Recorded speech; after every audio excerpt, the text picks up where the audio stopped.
So good to see each and every one of you here this morning. And we begin a new series this morning about parenting. Now immediately when I say that, I come to the realization that some people might just automatically say, oh my goodness, why did I come this morning? I'm not a parent, I don't have children, what am I doing here? But don't take that feeling at all, because the reality is that the information that I'm going to give you from God's Word will be helpful to everybody. Because just because you don't have kids now doesn't mean that that might not be God's will for you in the future. But certainly, even if that weren't to be God's will, you know people that have children, and the things that you'll learn, you may be able to speak to them about that and help them in that area as well. But then I also want to be sure to say to those of us who are grandparents to take what's being said here very seriously, because I think that you have an equal responsibility in influencing and developing your grandchildren just like you did your own children. And so I really want you to think about that. Now, for those of you that may not know very much about me at all, this lovely young lady and I married 31 years ago. Prior to our marriage, we were going together. How many of you remember going together? Yeah, we were going together. I don't know what it's called now, but anyway, now I think there's like stages, like we're talking, and then there's some other stages, I'm not sure, but we were going together. Dad always said, "Where are you going?" We were 14. We couldn't really go anywhere, you know. I mean, we were just little kids. But 3.5 years, almost our entire time of high school, we were going together. And then we got married right after high school, just as soon as I could. I mean, she was 18 years old in 10 days. And, you know, I mean, that was... And we did not mess around when it came to having children. 11 months later, our daughter Kelly was born. She was the beautiful girl that was up here singing just a moment ago. Not even 2 years later, Joshua came along. He's sitting back there in the back row. And not even 2 years after that, so all 5 of our kids, all 3 of our kids, lost track.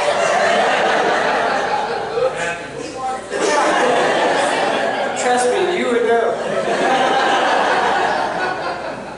All 3 of our kids were born in the first 5 years of our marriage, and it was a great blessing to have that lovely family and to raise them. But now all my children are grown and have children of their own. I have 9 grandkids, and number 10 is on the way.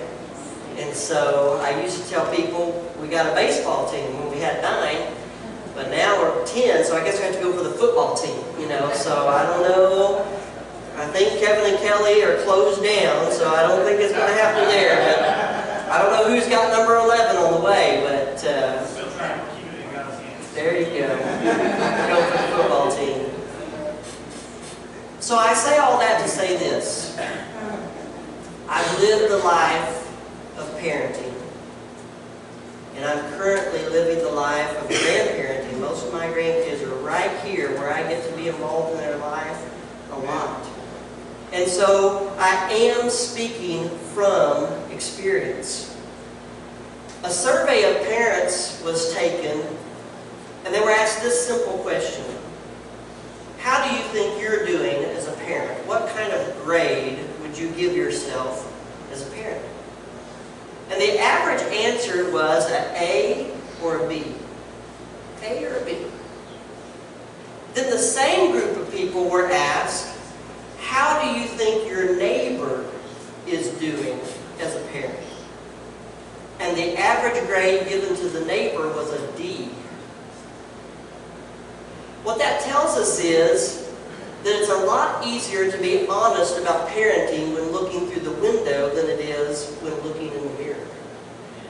Because I doubt that those parents that were asked that question were all that much superior in their parenting to their neighbor. It's just easier to see the flaws, the mistakes, the inconsistency in the neighbor than it was in their own life. But that really really helps us to kind of get a start here, because I want to be sure from the beginning that you realize that we are not talking about becoming a perfect parent, because there is no such creature. It does not exist. Even with all my years of experience, I can assure you, and there's two people here who can testify firsthand, that I was not the perfect parent. And so the point of the series is not to make you become the perfect parent. The point of the series is also not to help you have perfect children, because they don't exist either. They are simply not available. And so we're not going to be able, through what we're going to learn from God's Word, to come to that place where now I'm the perfect parent, or now I have the perfect children. That's not going to happen. But there's a proverb in the Old Testament. Proverbs 22, verse 6. And Proverbs 22:6 might be familiar to some of you. It says, "Train up a child in the way he should go, and when he is old, he will not depart from it." Train up a child in the way that he should go, and when he is old, he will not depart from it. Now, if that proverb means that all we've got to do is just train them up in the way they should go, I mean, you just lay down the right path, and then they're not going to go off course. They will go the right direction and do the right thing. They won't leave that training that they've received. They're just going to follow the path and keep on going. If that's what that means, then I didn't train up my children in the way that they should go. Because although I tried very hard, and to be honest with you, I think that I did a pretty decent job of trying to instill in them what God says is the right way to go and the right thing to do, guess what? They all went astray from what I taught them. Every single one of them. To different degrees and different extents, every single one of them went astray from what I taught them. And if I was to go and put it on myself, I would say that I went astray from what my parents had taught me. So if that verse means you just train them upright and then they're never going to go wrong, then I don't have a clue how to train them upright, and you guys should just leave right now, because nothing I'm going to say is going to work. But I really don't believe that that's what that verse is saying. I believe that that verse is saying, if you train up a child in the way that they should go, when they get old enough to make their own decisions and their own choices, even if those decisions and choices are poor and they're contradictory to what you taught them, they will never be able to get away from that teaching. It will always be there. It will always be bumping into their life. There will be that voice of mom or dad, and especially if you're teaching and training them up in the things of God, even more significantly the voice of God saying, wait a minute, you know that's not right. You shouldn't be doing it. You've been taught better than that. And that voice, that convicting voice, will always be there, even in the midst of them making difficult and bad choices. You know, I kind of put some pressure on my kids just a moment ago by talking about how they went astray. But guess what? Course correction was in the lives of two of my children. And I still have a son that I pray for daily, and have asked many of you to pray for, who is a child that's been trained up in the way that he should go, although not perfectly, but been trained up in the way that he should go. And right now, he is not going that way. But I have every confidence that the things that we taught him are hitting him, hitting him, hitting him. That training is still there. It's still coming after him. And so, as we understand that then, that takes a lot of pressure off of us. Because it's not our job to produce the perfect child, to produce the child that'll never go astray, that'll never make a bad decision. That's not our job. Our job is to train them up in the way that they should go. They'll have to make choices. They'll have to make decisions. Our job is to create the atmosphere that best gives them the opportunity to become that child that comes into adulthood and is a productive adult. Wouldn't that be great for your children to become productive citizens? That'd be great. That's a goal and a desire that we should have. Well, if we provide the training, then the opportunity is always there for them to reach back and get that. So we're not trying to become perfect parents. We're not believing that we're going to have perfect kids. But what we are going to do, starting today and for the rest of the month of August, we're going to look at 4 keys that are critical for us to train up children in the way that they should go. 4 keys that are critical for us to parent with purpose.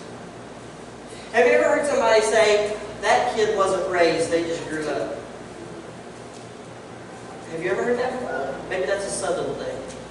That kid wasn't raised, they just grew up. And what that means is that nobody invested in them and taught them proper things, and they just kind of grew up and did their own thing. And actually, there's a lot of that going on in the world that we live in today. The kids are not actually being raised. There's no parenting with purpose. Kids are just growing up. That's a sad thing. And we want to ask God to help us be stronger than that and do better than that. Now, because I'm a Christian, of course, the teaching is going to come from a biblical worldview. I'm going to hit this thing from what God says. But you know what? Even if you're a person here today that doesn't consider yourself to be religious, and even if you were honest, you would say, I kind of have some doubts about the Bible and its legitimacy. Even if that's the case, I believe that everything you're going to hear, you will find to be helpful and useful. See, something that a lot of people don't understand about the Bible, even those who are skeptical about it, is that it is extremely practical. And the principles that it teaches about different things in our life, including parenting, are just absolutely practical things that we can take and use. And even the person who, I'm not sure I'm buying in completely to that, will take those principles and use them, will see the helpfulness of those principles. And so if you're in that situation today, I hope that you'll understand that these things will be very helpful to you. So, the first key, it's a biggie. We must be consistent. We as parents must be consistent. If our children do not see consistency in us, it will make it difficult for them to know the direction that they should go in. First, we need to be consistent as a role model. Listen carefully. Your example will always say way more than your mouth does. Your modeling what is appropriate behavior will always stick in the minds of your children way more than that lecture that you give them. My kids hated lectures. I'm a preacher. I'm a good lecturer. I could really give the lecture. And there's probably not a whole lot of my lectures. Sorry, Brother Willie. She's agreeing. There's probably not a whole lot of my lectures that my kids are able right now to say, I remember that day that Dad got me in the bedroom and he gave me that lecture, and man, it was eloquent. There was 3 points and they were alliterated. It was good. And it changed my life. I doubt it. Now, by the way, kids, you still need the lecture anyway. But those words, and I've spoken thousands and thousands and thousands of them in my children's life, I'm certain that what was way more powerful was my example. Both when it was a positive example and when it was a negative example. Both of those things stuck in their head more than the things that I said. And that's going to be true for you. We must be consistent in the life that we live in front of them. We cannot take the approach, do what I say, not what I do. We cannot take that approach. There's a person sitting in the room this morning, and when they were a young teenager, they decided that they would smoke. And so they started this habit of smoking. But then they got caught smoking. And the father of this young teenager was not happy about that at all. And they were going to punish them and teach them that you should not be smoking, and they were really going to give it to them, you know. And an older brother of the teenager said, "Dad, you want me to hold your cigarette while you spank them?" You see, the inconsistency of saying, "I don't want you to do this," and often it's because we know it's not what's best for the child. But if they see it in us, then the reality is, why would they, no matter what our words say, the example says something else. And so we need to pray and ask the Lord to help us be those role models. Whatever we're looking to produce in our children, we've got to model it in front of them. We have to be consistent in that area. Do you want your children to grow up to be sexually pure? What do they see you watching on television? Or what kind of movies do they hear you talking about that you went to see on date night? Does it reinforce that it's your desire, that it's really truly a value of yours, sexual purity? Or does it show them something else? Mom and Dad say they want me to wait till I get married. Mom and Dad say they want me to not just give myself away. They want me to make sure it's the right person. They say these things, but their actions say that that's not really that important. It doesn't really matter that much. Do you want your child to grow up and get a good job and be able to provide for themselves? The answer to that is yes. You want them to grow up, get a good job, and be able to provide for themselves. I'm telling you, the answer is yes. What kind of work ethic do they see in you? What kind of consistency and faithfulness to you being a provider has been shown to them as an example? You want your children to go to school and do well there and be committed to it and to try to produce good grades? You know, it's kind of funny. I think about parenting changes over time, doesn't it? At my house, anything under a B you got spanked for. I'm serious. Absolutely. C was 1 whack, B was 2, and an F. Man, you just don't go home if you got an F. Now, if you ask my dad about that today, and by the way, he's a great man, he would say, "I knew you could do better. So I wasn't going to settle for less." Guess what? I got A's and B's. Now, I'm not suggesting that that's the right way to handle it. And I do know that there are children who try their very, very best. And it's not an A or B. Trying their very, very best. So don't mistake what I'm saying. And so when we talk about school, that's what we're looking for, right? They're really trying their best. They are studying. They are trying to do the work. They're doing their best. And we can applaud that, right? No matter what the mark is, we can applaud that. But if they're not doing their best, listen, people, kids. If you're getting A's and B's, but you're not doing your best, that's not good. You should be the one that does your best and gets straight A's, that never, gets less than 100%, you know, if that's your best. But do our kids see us working hard, or do they see us giving up on things? Do they see us facing challenges and doing our very best in those challenges, or do they see us frequently taking the easy road and the easy way out? We must be consistent in front of them.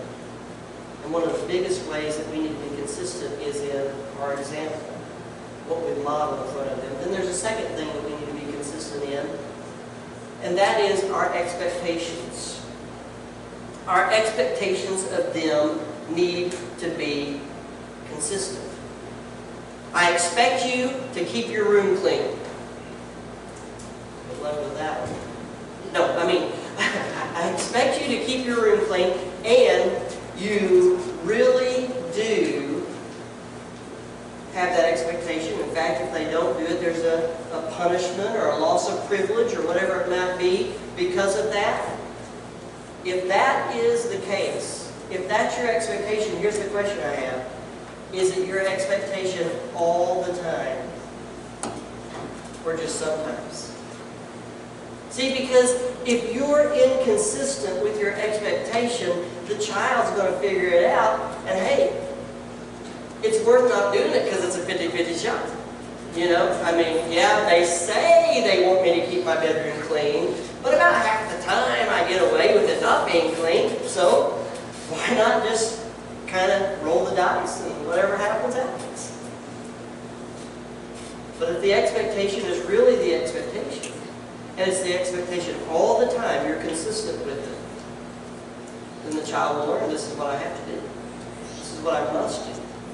It's the expectation. Now, clean your room is a very base example. We should have so many other expectations for our children, and they should be consistent. Not sometimes, but then other times it doesn't really matter. And the way that we respond to an expectation not being met should be consistent.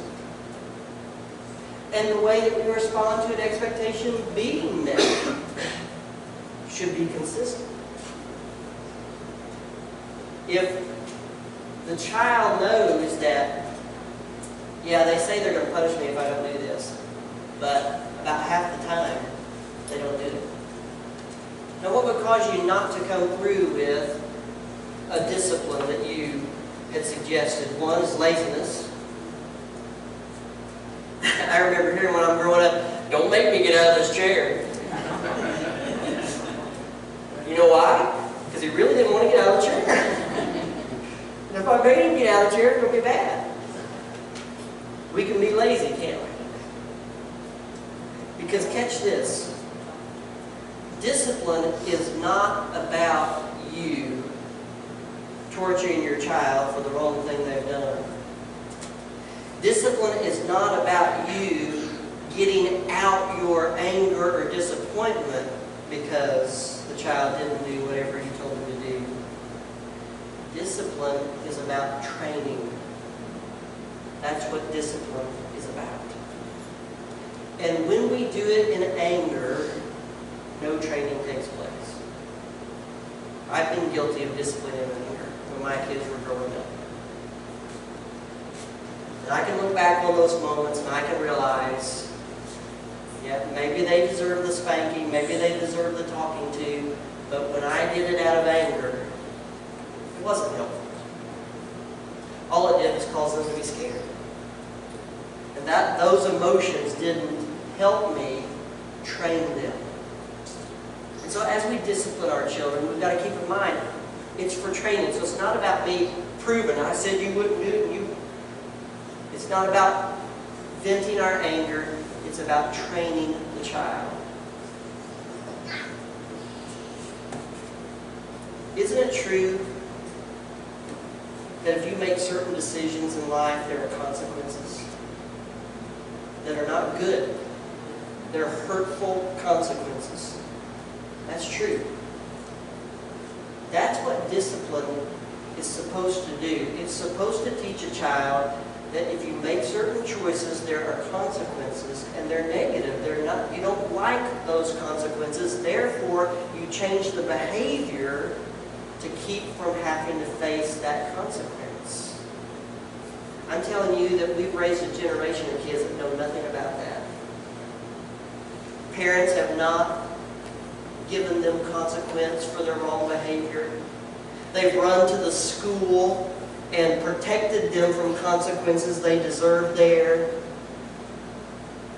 We'll talk about this a little bit more in depth in one of our other sessions, but there are consequences to wrong behavior. And children need to learn that.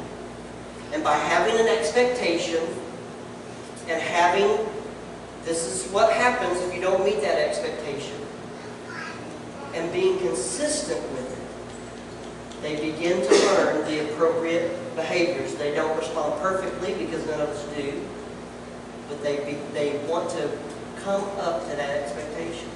And by the way, having an expectation and they meet the expectation and you consistently reward them meeting that expectation is just as helpful, if not more helpful, than the punishment when they don't meet the expectation. But listen, you have to be consistent.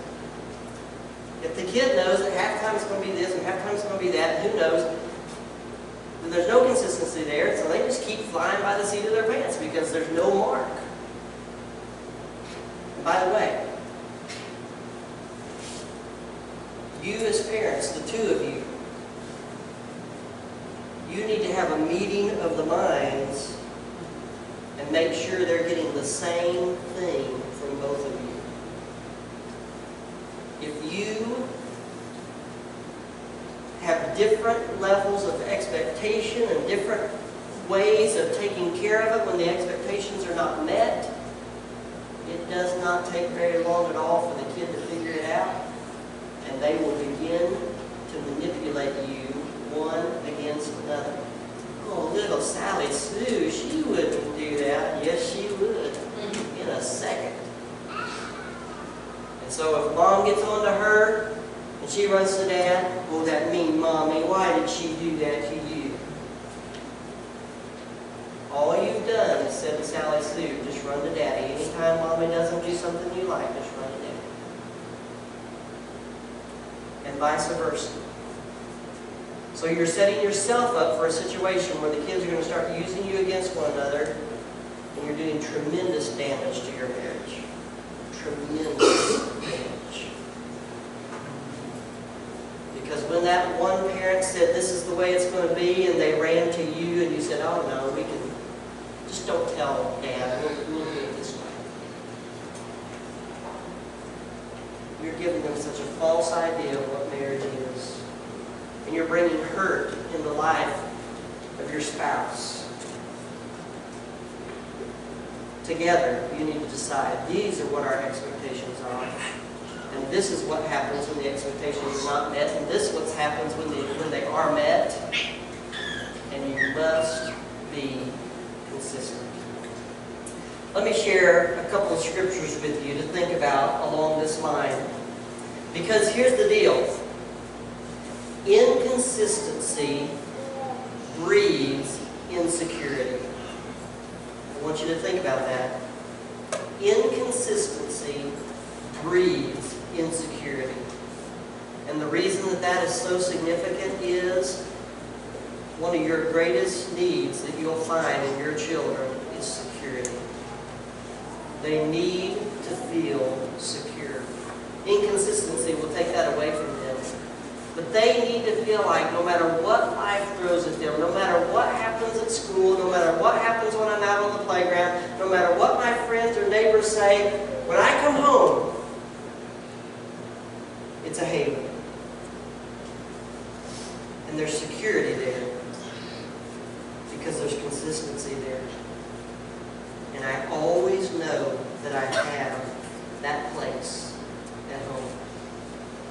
Jesus, one of his most famous teachings is in the Sermon on the Mount. And in Matthew chapter 5, listen to these things that Jesus said. Let your light so shine before men that they may see your good works and glorify your Father in heaven. For I say to you that unless your righteousness exceeds the righteousness of the scribes and the Pharisees, you will by no means enter the kingdom of heaven. There's two things that jump out to me about those two passages of Scripture. Number one, example is important. Be the light of the world to your children. Let them see your good works and glorify our Father who is in heaven. Be that light to them. Listen, if there's anybody in the world you can't fake out, it's your kids. You can show up here on Sunday and put on the big smile and say the Christian words, and maybe Brother Scott will never know the difference. Maybe the other people that come to church will never know the difference. Those people you live with, they will know. You cannot fake them out. It's as real as it gets inside the house. And so, be an example. Be light to them. And when you fail, own up to it. Sam, I've been saying this is what I want you to do. And what I did last night was a terrible example. I'm sorry I did that. Can you forgive me? Those are right words for a parent to say to a child when they mess up. And it helps your kids know that there's not two different sets of rules being played by here. When mom and dad do wrong, they realize it, and they own up to it. We need to be light to our children. And then the second part of it, where he said their righteousness needed to exceed the righteousness of the scribes and the Pharisees, they were the classic case of do what I say, not what I do. They were constantly, they had all these rules and regulations and things that you had to follow. But you could look right straight into their own life and they weren't doing it themselves. Terribly inconsistent. God help us to realize that what we teach has to match what we do. Practice what you preach. Be consistent before your children in this area. So let's circle back to the beginning. While it's not possible for you or them to be perfect, Jesus is our supreme example in all things. And we are to seek to be like Him. We are to strive to be like the Lord. And if He's anything, He's consistent. Hebrews 13:8 speaks of Christ, and it says that He's the same yesterday, today, and forever. That same consistency that we see in Christ, that we know we can count on, that same consistency that comes towards us from God day by day. God help us to be that consistent example for our child, both in our role modeling and our carrying through with expectations, so that they can have the security that only comes through consistency. Now I want to say one more thing before we close. Be careful, because when preachers say stuff like that before we close, your brain can check out. But he's still talking for a reason, so don't let that happen. If I could say one thing, like Brother Scott, what's the most important thing that you could say to me about being a parent? I would say, be sure that you've received Jesus Christ as your Savior. Because that's the fountain from which everything flows. Nothing is going to get done right if that is not the origin and the foundation of it. So I close by asking you, have you done that? Have you received Jesus Christ as your Savior? The Bible says that every single person sitting in this room has a problem. And our problem is we're sinners. Every one of us has failed God and come up short. For all of sin and come short of the glory of God. But the good news is God knew that about us. And He was willing to stretch Himself out in order to fix the problem.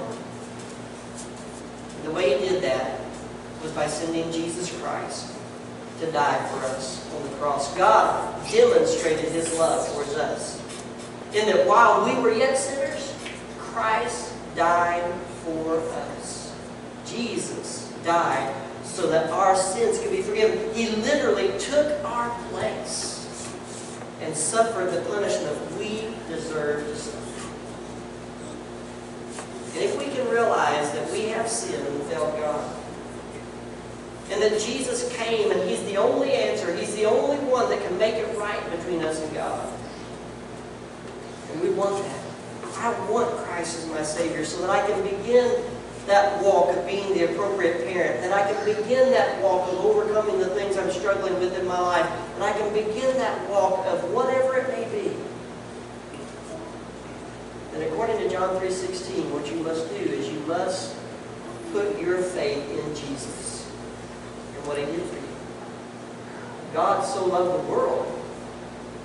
That includes you. Put your name in there. God so loved Scott that He gave His only begotten Son, that whoever believes in Him should not perish, but have everlasting life. You want to avoid perishing in hell and have everlasting life that will take you to heaven? You want things to be made right between you and God, and for that foundation to be laid in your life that you can build upon and see things go in the right direction? Receive Jesus Christ as your Savior. Let's bow our heads and close our eyes for just a moment. No one looking around. Please seek not to distract in any way the person sitting next to you.